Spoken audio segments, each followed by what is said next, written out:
مقطع لسيدة أيضا أمريكية سوداء دمها خفيف جدا. المقطع مترجم بالكامل وفعلا يعني كلام واضح جدا ولا يحتاج لأي تعليق.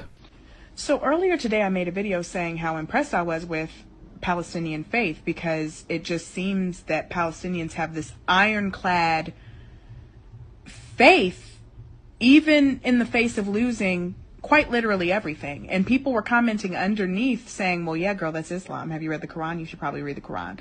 And I have time. And I was also curious as to how, even in facing genocide, is Palestinian faith so strong? And so I decided to go on Scribd to see if there was an audiobook version of the Quran. There is. And so I started listening straight off the bat what I'm a fan of. There is no introduction. I even thought that I accidentally skipped over something because it gets straight to it. Like there is no once upon a time.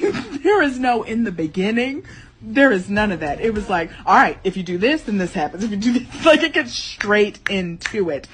And by the way, if you are Muslim, I hope I'm not being disrespectful. This is just my experience in reading the Quran for the first time.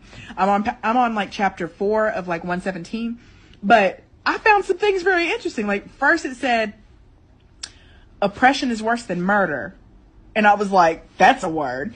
And then it was saying, it was talking about divorce, and I didn't know divorce was allowed. Divorce is allowed in the Islamic religion or Islam religion.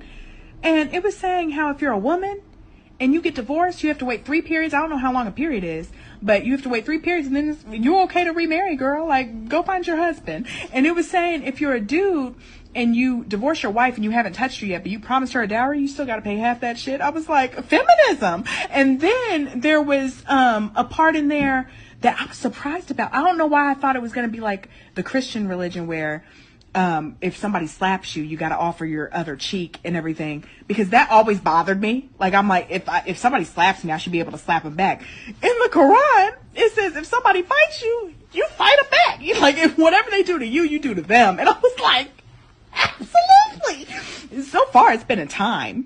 الآن ما ترونه يا أخوان هو تعليقات المتابعين على هذا الفيديو. لاحظوا، بعضهم يقول أنه الآن يتشجع لقراءة القرآن أو التعرف على الإسلام، بعضهم يقول أنه اعتنق الإسلام بالفعل أو أنه على وشك اعتناقه. هذه رسالة لكل من يقول أنه هذا كله لن يؤثر، أنه من يدخل على أصلا التيك توك وغيره من التطبيقات هو يريد التسلية ولن يستفيد. لاحظوا هنا نحن نتحدث عن غير مسلمين، عن أجانب، عن منصة ترفيهية تحديدا. لاحظوا التغيير كيف يحدث، لاحظوا هذا الأثر الكبير الذي تتركه كلمات بسيطة، حتى ربما يعني صاحبها لا يكون مخلصا، ربما يريد فقط جمع اللايكات والمتابعين. مع ذلك نرى هذا الأثر. نرى مثلا هنا، شوفوا هذا التعليق ما أحلاه، بينما الجانب الإسرائيلي يشتري أصوات المؤثرين الانفلونسرز، يعني قوة إيمان الفلسطينيين تفعل كل هذا بالمجان. ثم يأتي هذا التعقيب، قوة الإيمان هذه هي التي دفعتنا لاكتشاف هذا السلاح الموجود عند هؤلاء الناس اللي هم الفلسطينيين. لا تنسوا نحن بشر أصلا، حتى الشباب التافهين الموجودين في الغرب هم بشر مثلنا أيضا، عندهم فطرة وعندهم غرائز وعندهم مشاعر وعندهم مثلنا كل شيء، مهما طمست فطرتهم ما زالوا بشرا، ما زال عندهم فضول لاكتشاف ما هذا الشيء الموجود عند بشر مثلهم موجودين في مكان ما يتعرضون للقتل والقصف، ومع ذلك ما زالوا بكل هذه القوة. فهذه مرة أخرى رسالة مهمة حتى لا نيأس وحتى نتشجع على بذل المزيد من الجهد، عسى أن ينتفع الناس ويزداد انتشار الإسلام ونكسب ثوابهم، فضلا طبعا عن تخفيف آلام إخواننا الفلسطينيين، وربما إن شاء الله في المستقبل أيضا تكون هناك نتائج سياسية لهذا الضغط.